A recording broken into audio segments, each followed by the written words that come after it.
Hola amigos, soy Víctor Hugo Quijada para invitarlos a sintonizar todos los viernes a través de HCM Radio Televisión De Frente con la Verdad y compartir entrevistas sobre temas de gestión pública y coyuntura política. Los espero de 2 a 3 de la tarde en De Frente con la Verdad.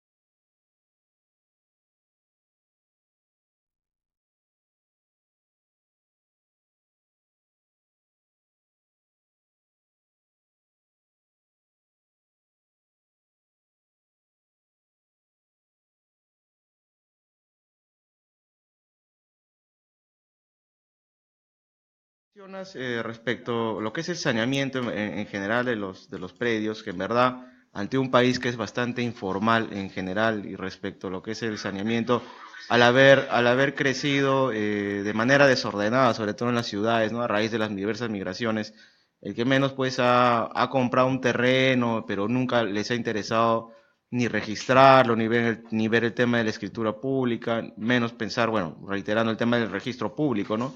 Y aún así, habiéndolo registrado, el terreno o la primera edificación, siempre se observa también que después se han construido un segundo, un tercero, un cuarto piso, ¿no? Que es lo que comúnmente se va, sobre todo en las periferias de Lima, ¿no? Lima Norte, Lima Sur, Este, Oeste, igualmente en provincias, sobre todo en las ciudades grandes, ¿no? ¿Qué nos puedes mencionar acerca del saneamiento en general de los predios? De manera general, algo particular, Yurka. Bueno, para poder determinar un saneamiento, primero tenemos que ubicarnos si es un saneamiento por titulación, que es la titularidad que está inscrita en registros públicos, o si es por el objeto en sí. Cuando es por titularidad, a veces ocurre mucho que la persona que es la actual propietaria, que tiene la escritura pública respecto al bien, no lo tiene inscrito en registros públicos.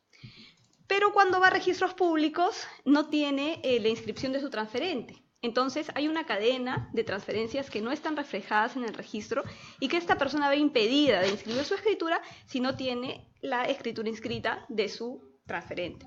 Entonces, ¿qué se hace en ese caso? Se tiene que hacer el estudio del título para saber, en primer lugar, quién es el último titular registral de ese inmueble y a partir de eso ver de qué manera se sanea.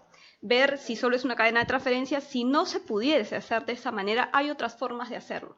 Por ejemplo, si yo tengo la ocupación del bien de forma pacífica, pública, continua, podría optar por una prescripción. Si no tengo forma de acreditar con documentos ciertos, ¿no? Que es una alternativa. Pero todo va a depender mucho de la casuística. Otra situación es el saneamiento del objeto en sí. Cuando el predio tiene, por ejemplo, una medida en registros públicos, pero que físicamente tiene otra medida. Entonces podríamos optar por una rectificación de áreas y linderos, por ejemplo, que puede ser unilateral, puede ser por escritura pública, puede ser incluso judicial. Bien, y respecto al tema del saneamiento, es decir, ¿qué es lo que necesita una persona común para poder regularizar, para empezar, un inmueble, suponiéndose, un inmueble que lo ocupa mucho tiempo y bueno, quiere inscribir en el registro público? ¿Qué es lo que se requiere? Bueno, podría ser la prescripción, el título supletorio de repente. ¿Qué modalidades existen para poder regularizar un inmueble que no tiene inscripción en el registro público? Ya, si el inmueble no tiene inscripción, se podría inmatricular. Ahora, otra situación es que el inmueble corresponde a una matriz, que el inmueble que es, por ejemplo, de 100 metros cuadrados corresponde a una matriz de 500 metros. Entonces, que yo tenga que extraerlo. Tenemos que buscar el antecedente registral, hacer el estudio del título correspondiente y ver qué es lo que podemos hacer en ese caso. Si podemos obtener del titular registral algún documento que nos permita inscribir, o si tenemos que hacer una prescripción, puede ser notarial o puede ser judicial, dependiendo de la naturaleza del predio. Bueno, si fuese una prescripción notarial, es igual que una prescripción judicial, o sea, más allá del aspecto procedimental y del tiempo que, bueno, es respecto de un juez de paz letrado a un notario. ¿Qué diferencian? ¿Qué es lo que hace más ventajoso o lo más problemático? ¿El costo, los tiempos? Mira, en una prescripción adquisitiva notarial, el tiempo es menor y el costo es mayor, pero el tema es que este tipo de prescripción solo se hace sobre predios urbanos o de expansión urbana. Sobre predios rústicos no puedo aplicar un procedimiento de prescripción notarial, solo cabería el judicial. Ahora, la diferencia en realidad en procedimiento es por el tiempo, pero los documentos son iguales, los recaudos son los mismos, solo que el notario va a tener que verificar in situ cuando tenga que levantar el acta para declarar la prescripción, a diferencia del judicial que puede demorar muchos años y tiene etapas probatorias diferentes.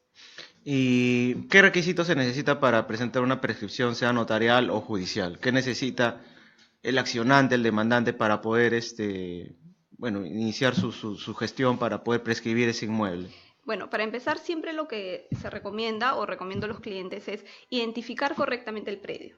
Empieza con una búsqueda en registros públicos, en catastro, que se llama el certificado de búsqueda catastral, para identificar correctamente el predio. Una vez que lo tenemos identificado, luego de eso obtenemos todos los documentos que acreditan la posesión pacífica pública continua por más de 10 años con ánimos de propietario. Es decir, pedir a la municipalidad que nos expida un certificado de contribuyentes, demostrar que hemos estado pagando, declarando los impuestos, nos van a solicitar la avisación de planos como un requisito especial de procedencia, podemos acreditarlos con recibos de luz, de agua, todo lo que genere convicción de que nos hemos estado comportando como propietarios por ese lapso de tiempo, sobre ese inmueble ya identificado. Bien, entonces está recontra claro. Entonces igual los requisitos son los mismos, el tema de los testigos. Claro, los testigos son los mismos, igual, con los mismos requisitos del 505 del Código Procesal Civil. 3, no menos de 3 y no más de 6. Sí, el tema es que yo siempre he visto en la práctica que el problema es conseguir los testigos. Siempre los testigos tienen que ser personas que colinden por tu inmueble, por el predio. ¿Qué calidad tienen esos testigos? ¿De propietarios de los muebles colindantes, de vecinos, que alquilan, de personas que te conocen del barrio? ¿Qué tipo de testigos se tienen que presentar? Bueno, no necesariamente deben ser los colindantes. Son personas que puede que no vivan ahí, pero que les conste que tú has tenido una ocupación pacífica pública continua por más de 10 años. Que simplemente tengan los motivos objetivos de que ellos han corroborado tu posesión. No necesariamente puede ser un vecino, puede ser alguien que haya brindado, por ejemplo, servicios cerca del lugar y que siempre te haya visto, o que haya adquirido algo, por ejemplo, hay una tienda que tú tienes y que siempre haya ido a comprar esa tienda y que trabaje por ahí, que no necesariamente viva por ahí. Bien, entonces queda claro cómo es el primer tipo de saneamiento, es la inmatriculación, como tú lo mencionas, que ya sería la primera vez que se inscribe un inmueble que nunca ha tenido inscripción en el registro público, que en verdad hay bastantes casos aquí en Lima, ¿no? Sobre todo en todo el Perú, ¿verdad? Porque es un problema, este tema del saneamiento es un gran problema. El otro tema podría tratarse de lo que es el título supletorio. ¿Ante qué caso estamos ante un título supletorio? Bueno, cuando nosotros tenemos un título, pero que pues ha tenido algún problema o sea, que mi transferente no haya sido el titular, que tenga algún vicio. Entonces, en ese caso tengo el título, pero necesito sanearlo. ¿Y cómo voy a hacerlo? A través de un procedimiento que puede ser también judicial, de título supletorio, con los mismos requisitos que señala el 505 del Código Procesal Civil. O sea, por ejemplo, si a uno se le pierde el título, o lo que tú mencionas, la matriz, o en general algún título anterior, puedo yo solicitar, o sea, tengo que probar la preexistencia de que yo he sido propietario de ese inmueble. Exacto. Así es.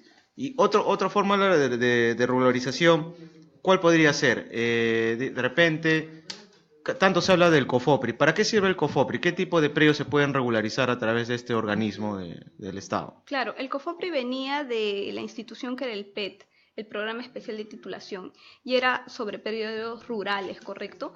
Ahora, cuando nosotros queremos hacer un procedimiento por ejemplo, de regularización, actualmente COFOPRI ya ha delegado esta función a todos los gobiernos regionales. En el caso de Lima es Direfor, la dirección especializada, y ellos tienen sus propios procedimientos en el TUPA para hacer, por ejemplo, si queremos la avisación de planos para una prescripción, lo tenemos que hacer antes lo teníamos que hacer ante COFOPRI, ahora ante el gobierno regional de Lima. Pero los procedimientos que llevaba COFOPRI a cargo han sido delegados ahora a los gobiernos regionales. Ya, entonces el COFOPRI ya no está cumpliendo la función que antes cumplía, ¿eso es lo que me está diciendo? Claro, lo ha transferido. Lo ha transferido en partes hay procedimientos que se han iniciado con COFEPRIS y los tienen que terminar, pero hay procedimientos que ya no hacen. Por ejemplo, yo quiero un certificado de zona no catastrada. Vamos a depender en qué momento se inició el trámite para saber quién es el competente. Pero respecto al saneamiento de los predios irregulares, COFOPRI no sigue interviniendo COFOPRI interviene cuando son rurales, sí, rurales. efectivamente. En caso de propiedad rural, sí En están, caso de están propiedad pudiendo regularizar, Ujú. entre comillas. Otro tipo de saneamiento que puede verificarse podría ser respecto, digamos, ya a los inmuebles que ya están inscritos. Ujú. Generalmente ya las personas inscribieron su casa en general, puede ser el terreno en sí, y no ha inscrito la propiedad que ha construido adicional, ¿no? Eso se da cada rato, ¿no? Porque siempre construyen el segundo, el tercer piso, amplían. Entonces, ¿qué se tiene que hacer cuando ya un mueble ya está inscrito en el registro público y requiere regularizar ese segundo, ese tercer piso, ese cuarto piso que han construido? Y generalmente incluso sin licencia. ¿Qué se necesita para regularizar eso en el registro público? Bueno, para eso hay que ver la fecha en la que se realizó la edificación, porque tenemos para eso la ley 27157, que es la regularización de inmuebles antes del 20 de julio del 99, y la 29090, que viene después de esa fecha. Muchas veces hay edificios muy antiguos que, por ejemplo, no tienen reglamento interno, que no han cumplido en adecuarse a la 27157. Entonces, ¿qué sucede? Si, por ejemplo, tenemos un predio que ha construido antes de esa fecha, vía 27157 podría regularizarlo directamente en registros públicos, y eso ya es un tema más técnico, porque se tienen que adjuntar planos, por verificador. Aquí es muy importante la labor del verificador. Que es ¿ya? del mismo registro. Exacto. Que tienen un reglamento específico y ellos hacen este tipo de saneamiento. Y se hace directamente a registros públicos sin necesidad de pasar por la municipalidad. Claro, entonces cuando uno quiera inscribir esos cambios en los inmuebles, requerirá básicamente planos, la memoria descriptiva, ¿no? El FUE, que es el Claro, el formulario FUE, único que lo reparten en así es. registros. Es un tema más técnico. Más técnico, ¿no? Pero básicamente parte por ahí, ¿no? Ahora, tú me dices la fecha, ¿antes de qué año me dijiste? ¿De 2000? Antes del 99, julio del Antes del 99. 99 se puede regularizar todavía de manera Sí, directa, claro que ¿no? sí. Pero digamos, las construcciones después del 99 sí tienen que pasar por todo este procedimiento más Engorroso. engorroso, más largo, ¿no?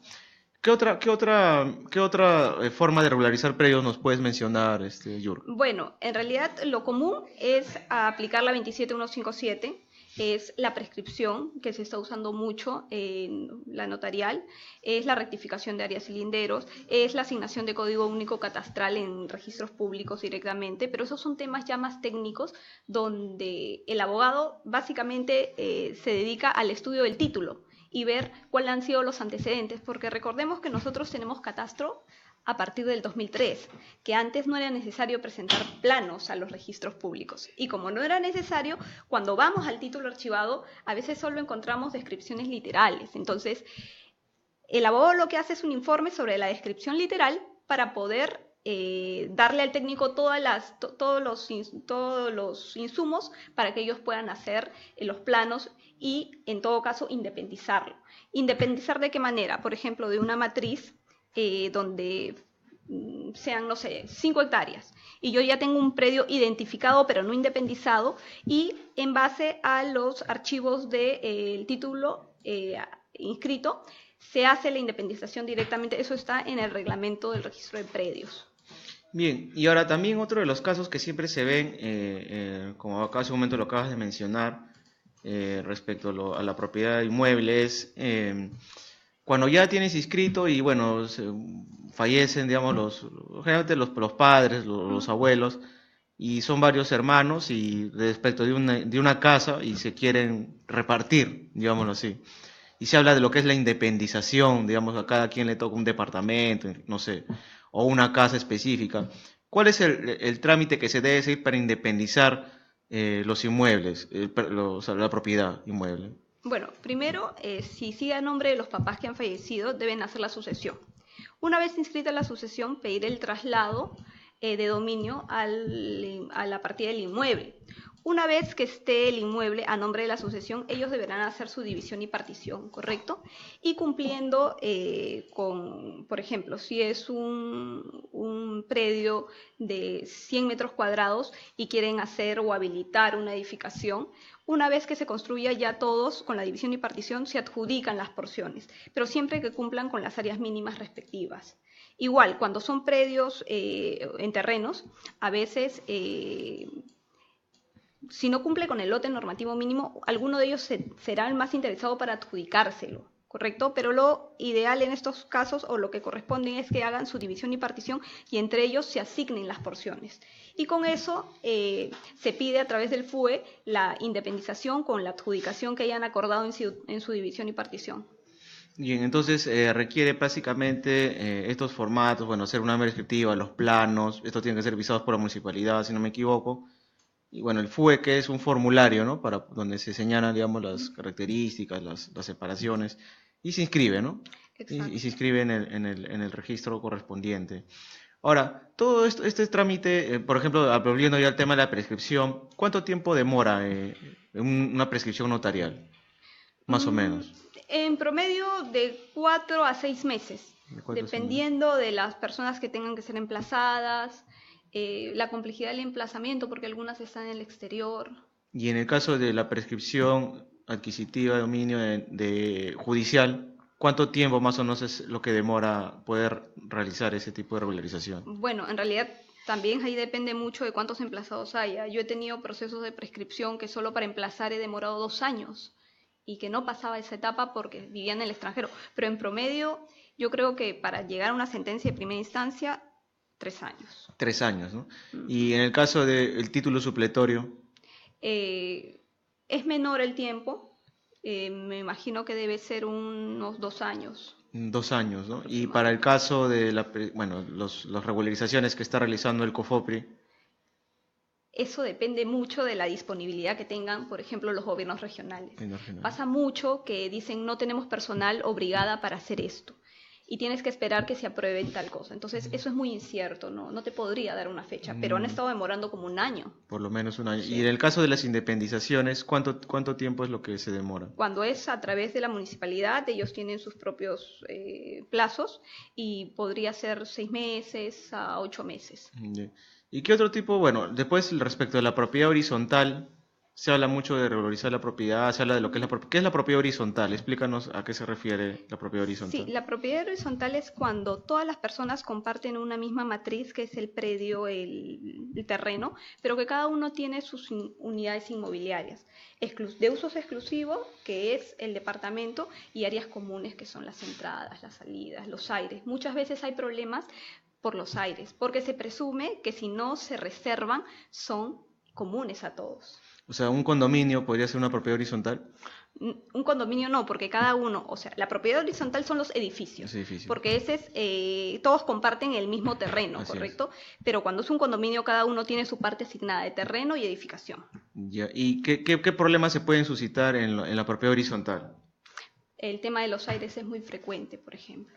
El constructor no se las reservó, o quizá el constructor se las reserva y los copropietarios no lo saben, y luego hay otra construcción porque el parámetro cambió y da para edificar 2 pisos más, y ellos se oponen a eso, pero cuando se dan cuenta, los aires fueron reservados por la constructora. ¿A qué te refieres con reservados? Es decir, que ellos pueden construir ahí. Claro, los aires se pueden independizar y se va a poder construir hasta donde dé el parámetro. Si, por ejemplo, yo hice un edificio de 4 pisos, pero el parámetro me permitía 6, posteriormente, si tengo reservado el aire o he independizado el aire, podría seguir construyendo hasta donde me dé el parámetro. De acuerdo, o sea, al parámetro que establece la municipalidad, Exacto. ¿no? Claro. Y o sea, de acuerdo a la zonificación, ¿no? A la zonificación. Entonces, los problemas que se pueden suscitar más en la propiedad horizontal es respecto a los aires que tú mencionas. Ahora, si no está definido en la propiedad, en el registro público de quiénes son los aires, ¿qué se puede presumir? Por ejemplo, de alguien que vive en el tercer piso y hacia arriba no dice de quiénes son los aires. Se presume siempre que son comunes. Comunes, o Ajá. sea, de todos los que viven en ese Exacto, en ese porque igual comparten el mismo terreno. solamente por el hecho de compartir. Exacto. Y bien, entonces, bueno, también otra de las cosas que se puede observar es cuando uno hace dentro de su inmueble modificaciones, por ejemplo, rompe esa pared, quiere ampliar la sala, eso se puede hacer, se requiere algún tipo de modificación, en primer lugar, un permiso de la municipalidad, algún tipo de licencia, algún tipo de inscripción después en el registro público, digamos, por cambiar el baño o por romper una pared para hacer más grande el cuarto o comunicar la sala con, por ejemplo, en los departamentos modernos, la sala y el comedor básicamente están unidos, ¿no? Pero antiguamente siempre había una pared, ¿no? Claro. Para un comedor y para una sala. Entonces, ¿qué puede hacer si es que uno quiere realizar mejoras así menores, obras menores dentro de un inmueble? Claro, siempre vamos a tener que pedir permiso a la municipalidad, salvo que sea por acondicionamiento. En el tema de acondicionamiento no hay permisos, simplemente se comunica que se va a hacer tal cosa y puede haber una inspección inopinada de que se está haciendo de acuerdo a lo que se ha solicitado. En el caso de hacer modificaciones o remodelaciones, estas tienen diferentes categorías, A, B y C, incluso con la intervención de la comisión. En este caso, dependiendo la modificación que voy a hacer, saco el permiso, empiezo a ejecutar y luego pido mi conformidad de obra para recién declarar los registros públicos. Todo este tipo de trámites no se puede hacer directamente a registro, sino se va a tener que acudir a la municipalidad para pedir los permisos y luego la conformidad, van a hacer inspecciones, van a avisar los planos y con eso recién se puede inscribir esa modificación en el registro. Bien, y finalmente ya para terminar, Yurka, normalmente cuando uno compra un terreno, hay mucha gente que compra sus terrenos y después construye. ¿Qué se requiere, digamos, teniendo el terreno ya, bueno, inscrito en el registro público también, y para poder, digamos, construir una casa, un edificio, y después inscribirlo en el registro público? ¿Qué se requiere? Bueno, la licencia municipal, los permisos, después de que esté terminada la construcción, bueno, ya mencionaste lo de la conformidad. Descríbenos de manera bastante dinámica o didáctica qué necesito yo para construir. Bueno, primero identificar bien el predio, si el predio está vacío, hacer mis planos, presentar la aprobación en la municipalidad, sacar mis certificados de factibilidad, porque ese predio va a ser para uso de personas. Tengo que tener agua, luz, tengo que contar con la factibilidad. La municipalidad va a hacer las inspecciones y luego de ver y constatar que el predio se está construyendo de acuerdo a las licencias aprobadas. Si hubiesen modificaciones en el mismo trámite se pueden regularizar y todo esto finaliza con la conformidad que da la municipalidad, porque con esta conformidad y con los FUEs correspondientes voy a inscribirlo para la independización. Bien, bueno, Yurka, entonces todo lo que nos has mencionado está bastante claro, en verdad. Hay varias formas para regularizar. Hemos tratado de manera bastante puntual qué casos se pueden dar para poder regularizar. Yo te agradezco por aceptar la invitación. Y bueno, será hasta el próximo viernes en un programa más De Frente con la Verdad. Sería todo. Gracias. Muchas gracias. Gracias, Yurka. A ustedes.